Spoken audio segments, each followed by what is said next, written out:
আসসালামু আলাইকুম রাহমাতুল্লাহি ওয়া বারাকাতুহু। প্রিয় শিক্ষার্থী বৃন্দরা, আজ আমরা চতুর্থ শ্রেণীর প্রথম অধ্যায়ের এক অধ্যায়ের স্থানীয় মান সম্পর্কে আলোচনা করব। স্থানীয় মান হচ্ছে সংখ্যা গণনার প্রথম পদ্ধতি। স্থানীয় মান গণনা করতে আমাদের কি কি লাগে তা আমরা প্রথমেই আলোচনা করব। প্রথমেই লাগে হচ্ছে একক, তারপরে লাগে হচ্ছে দশক, তারপরে শতক, তারপরে হাজার, তারপরে অযুত,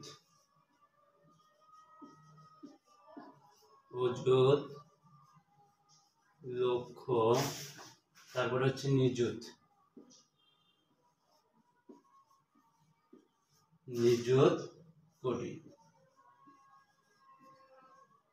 কোটি। একক, দশক, শতক, হাজার, অযুত, লক্ষ, নিযুত, কোটি। এখন আমরা এই সংখ্যাগুলোর মাধ্যমে তিন পৃষ্ঠার যে অঙ্কগুলো দেওয়া আছে, সেটা হচ্ছে যে আমরা প্রথমে বলি আমরা 23,425 কে পড়ি। তো 23,425 এর স্থানীয় মান নির্ণয় করি। 23,425, তো আমরা কি জানি সব শেষের সংখ্যা কি হচ্ছে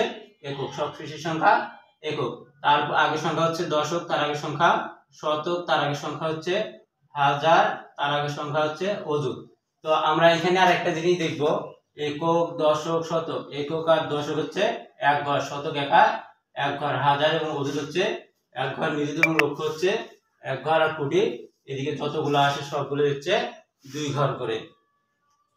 তো আমরা আজকে 23,425 এর স্থানীয় মান নির্ণয় করব। তো সর্বশেষের সংখ্যা কত? 5। 5 হচ্ছে কি একক,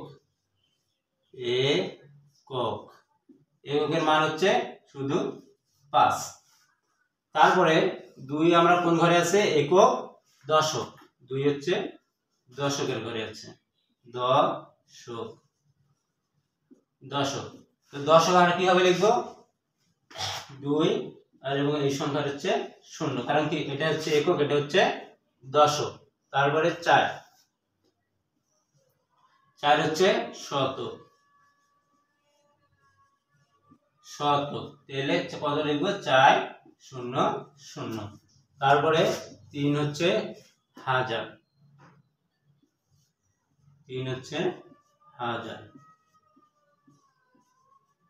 সমান 3 1 2 3 0। তারপরে আছে এটা হচ্ছে অযুত, কত? 2 হচ্ছে অযুত। হলে 2 1 2 3 4। এরকম করে আমরা হচ্ছে স্থানীয় মানগুলা নির্ণয় করব। তো স্থানীয় মানের প্রথম শর্তই হচ্ছে জানতে হবে একক, দশক, শতক, হাজার, অযুত, লক্ষ, নিযুত, কোটি। এই শুধু এই মানটা জানলে, এটা জানতে পারলে আমরা সব একাধারে লিখতে পারবো। তো তারপরে আছে হলো নিচের সংখ্যাগুলো উচ্চস্বরে পড়ো, কথায় লেখো এবং উপরে দেখানো নিয়ম অনুযায়ী স্থানীয় মান নির্ণয় করো।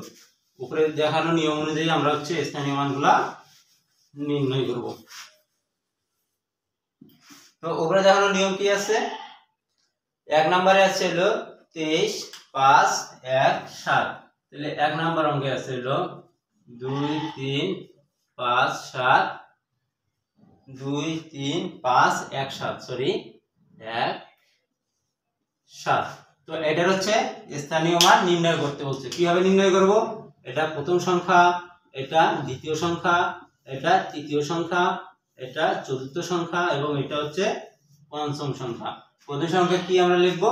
একক, 7 হচ্ছে একক। তারপরে 1 হচ্ছে দশক, 5 হচ্ছে শতক, 3 হচ্ছে হাজার, তারপরে 2 হচ্ছে অযুত, এগুলা কোন ঘরে কোন অঙ্কটা বসতেছে তাই আমরা লিখে দেব। তো 7 হচ্ছে এককের ঘরে 7, শুধু একটাই ঘর। 10 হচ্ছে একটা দুটা ঘর মিলে, দশকের ঘরে 1 0 2 ঘর। তারপরে হচ্ছে শতক, শতকের ঘরে 5, 5 হচ্ছে শতক 3 ঘর মিলে হয়। তারপরে হাজার হচ্ছে 4 ঘর মিলে হয়, তাহলে হাজারের ঘরে 3 2 4 ঘর। তারপরে 2 হচ্ছে অযুত, অযুত হচ্ছে 5 ঘর মিলে হয়, 1 2 3 4 5, এই 5 ঘর মিলে হয় হচ্ছে হাজার অযুত। তো তারপরে দেওয়া আছে 2 নম্বর অঙ্ক। 2 নম্বর অঙ্ক আমরা একেবারে সেম কোয়ালিটি দিয়েই করব, শুধু এই সংখ্যাগুলো চেঞ্জ করে দেব। 2 নম্বর অঙ্ক সংখ্যাগুলো শুধু চেঞ্জ করে দেব।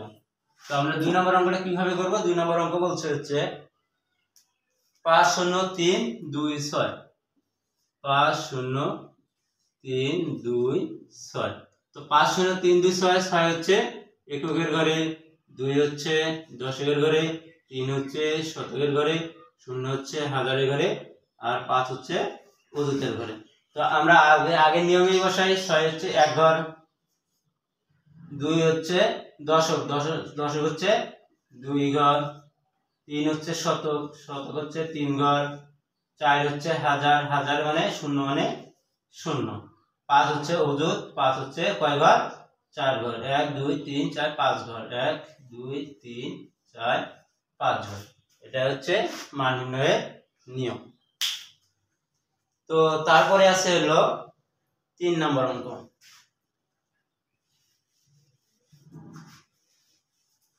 3 নম্বর অঙ্কে আমাদের কি বলা আছে তা আমরা এখন দেখব। 3 নম্বর অঙ্কে আছে হলো 9 3 0 0 5, 9 3 0 0 5। তাহলে দেখি এককের ঘরে কত আছে? 5 আছে, এককের ঘরে 5। তো 5 আমরা এককের ঘরে কি লিখব? 5 এ লিখব, যেহেতু একটা ঘর। তারপরে 0, 0 আছে দশকের ঘরে, 0 কোনো মান আছে? 0 কোনো মান নেই, এই কারণে আমরা 0 হচ্ছে এক ঘরেই দিলাম। তারপরে পরের সংখ্যা শতকের ঘরে 0, 0 কোনো মান নাই, এক ঘরেই দিলাম। তারপরে আছে 3, 3 হচ্ছে আমাদের হাজারের ঘরে। তো হাজারের ঘরে কত? হাজারের ঘর কটা? 1 2 3 4 নম্বর ঘর হচ্ছে হাজার। তাহলে এখানে কয়টা সংখ্যা হবে? 4টা, 1 2 3 4টা। তারপরে 9, 9 হচ্ছে অযুতের ঘরে। তো অযুতের ঘরে 9, 9 কয়টা ঘর আছে? 5টা ঘর আছে। তাহলে 1 2 3 4 5। আমরা এরকম করে সমাধান করব, স্থানীয় মানের সমাধান করব। তারপরে আমরা আসি এখন 2 নম্বর অঙ্কে।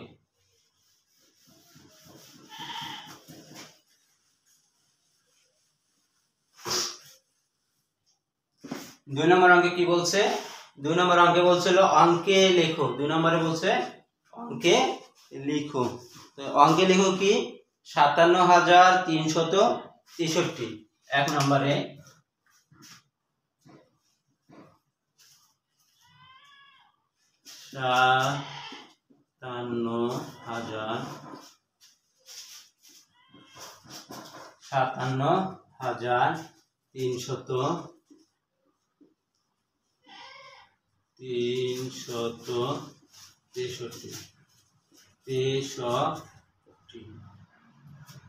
57,363 আমরা কিভাবে লিখবো?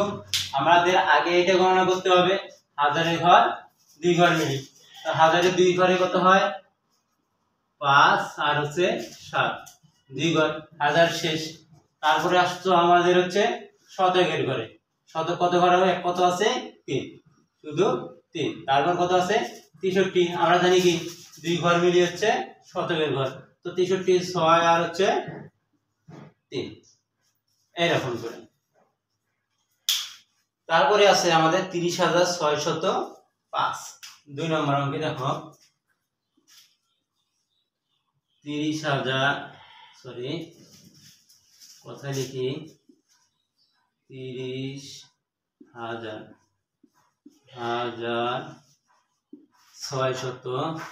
নাকি 1,605, 605 এটা কিভাবে লিখবো, সেম একই নিয়মে। দেখো 30,000, হাজার আমাদের 2 ঘর মিলে হয়, তাহলে 2 ঘরে 30,000। তারপরে শতক 6 শতক হচ্ছে 1 ঘর মিলে, 6 শত 5, 5 আমাদের কত ঘর মিলে হয়, লাস্টে এককের ঘর কয় ঘর, 2 ঘর মিলে হয়, যেহেতু দশক আর এবং একক মিলে হয়। তো যেহেতু 5 হচ্ছে শুধু একটা মাত্র সংখ্যা, তো একটা সংখ্যার সামনে কি করে, দশকের যেহেতু আমাদের ঘর নেই, দশকের জায়গায় 0 এবং এককের জায়গায় হচ্ছে 5, এরকম করে লিখবো। তারপর আছে 86,002, 3 নাম্বার। 86,002। এখন এই অঙ্কটা কিভাবে করব, 86,002। তো 86,000 আমরা কি জানি, হাজার হচ্ছে 2 ঘর, আর 86 হচ্ছে 8 এবং 6, 86 2 ঘরেই আছে, এই জন্য 8 6, 86,000 লিখলাম। লেখার পরে শতক আছে, এখানে আমাদের কিন্তু শতকের কোনো উল্লেখ নেই, এই কারণে আমরা শতক 0 নেব। তারপরে কি 2 হচ্ছে আমাদের শুধু একটা ঘর, যেহেতু আমার দশকের ঘর নেই, দশকের ঘর না থাকার কারণে আমরা দশকের জায়গায় তো 0 নেব, 2 একক 2, এরকম করে লিখে দেব। তারপর আছে 4 নম্বর। 4 নম্বর অঙ্ক বলছে হচ্ছে, ও সরি 4 নাম্বারটা একটু বড় হবে, 4 নাম্বারটা এগুলা মিশিয়ে দিয়া বের করতে হবে।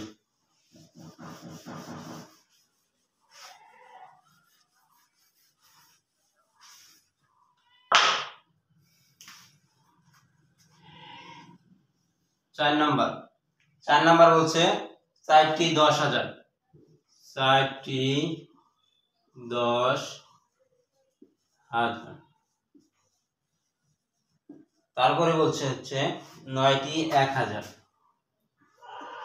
9টি 1,000, 1,000।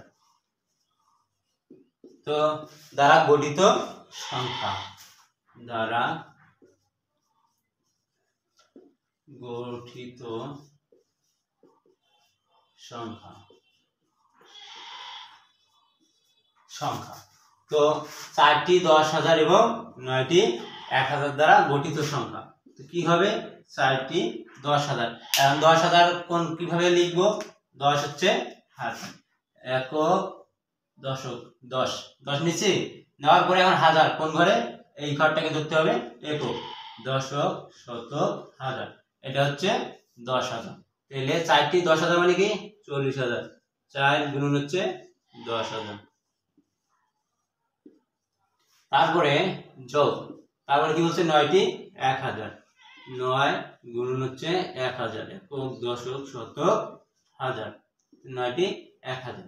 তো আমরা এখন গুণন করি, 4টি 10,000 কত হবে, 4 10 40,000, 40,000। আর যোগ হচ্ছে 9টি 1,000 কত গুণন করলে কত পাবো, 9,000, 9,000। এখন এটা আমরা যোগ করে দেই, আমরা কিভাবে যোগ করব, পিছনে 0, এই 0 হচ্ছে 0, এই 0 এই 0 হচ্ছে 0, শতকের 0 শতকের 0 0, হাজারের 9 শতকের হাজারের 9, হাজারের 0 হাজারের 9 এবং হাজারের 0 যোগ করলে 9 হয়, তার সামনে কোনো সংখ্যা নাই, অজুতে চাই, এটা হচ্ছে উত্তর। তো আমরা এটা করব, পরবর্তী যে অঙ্কটা আছে এটা 6 নাম্বার, সরি 5 নাম্বার। 5 নাম্বার অঙ্কটা সেম একই নিয়মেই, আমরা এখন 5 নাম্বার অঙ্কটা দেখব।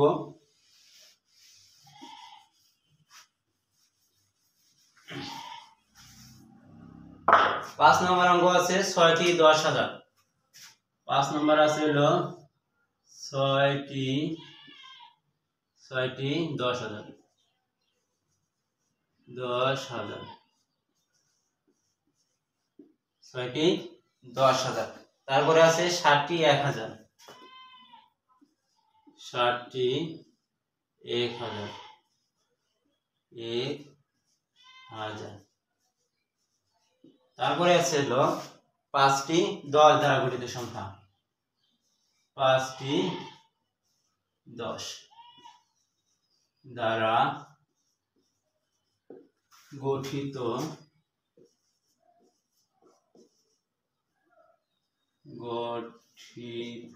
সংখ্যা। তো এখন দেখো আমরা দেখি হচ্ছে 6টি 10,000, 7টি 1000 আর 5টি 10। এখন আমরা নিই হচ্ছে 6টি 10,000 গুণন হচ্ছে 10,000, দশক শতক হাজার, যোগ হচ্ছে কত 7টি 1000, এলে 7 গুণ হচ্ছে 1000, যোগ কয়টি 5টি 10, 5 গুণ হচ্ছে 10। তো আমরা এখন এটা গুণন করে নেই। 6টি 10,000 গুণন করলে 60,000, 6 দ্বারা 10 গুণ করলে 6 10 60, 3টা 0 3টা 0। অথবা আমরা আরেক নিয়মেই করতে পারি, প্লাস 7 দ্বারা 1 গুণন করলে 7 কে 7, 3টা 0 1 2 3টা 0, প্লাস 5 দ্বারা 1 গুণন করলে 5 কে 5, একটা 0 একটা 0। তো এখন আমরা যোগ করে নেই, 0 একক 0 একক 0 0, তাহলে 0 হয়। তারপরে দশক 5, দশক 0 দশক 0 5 হয়। এদিকে আর কোনো সংখ্যা নাই, শতক 0 শতক 0 0 হয়। অযুত হচ্ছে হাজার হচ্ছে 7, এখানে 1000 0 মানে 7। তারপরে এখানে আর কোনো সংখ্যা নেই, 6 6, উত্তর হবে হলো একক দশক শতক হাজার 67,050। তো প্রিয় শিক্ষার্থীরা, যদি কোনো সমস্যা হয় অঙ্ক বুঝতে, তখন আমার হচ্ছে স্ক্রিনে নাম্বার দেওয়া থাকবে, ইনশাআল্লাহ ফোন করলে বা যে কোনো ভাবে আমার সাথে যোগাযোগ করলে আমি তাকে সুন্দরভাবে বুঝিয়ে দিতে পারবো। আজ ভিডিও এই পর্যন্তই, নেক্সট ভিডিওর জন্য সবাই অপেক্ষা করবেন। আল্লাহ হাফেজ, আসসালামু আলাইকুম।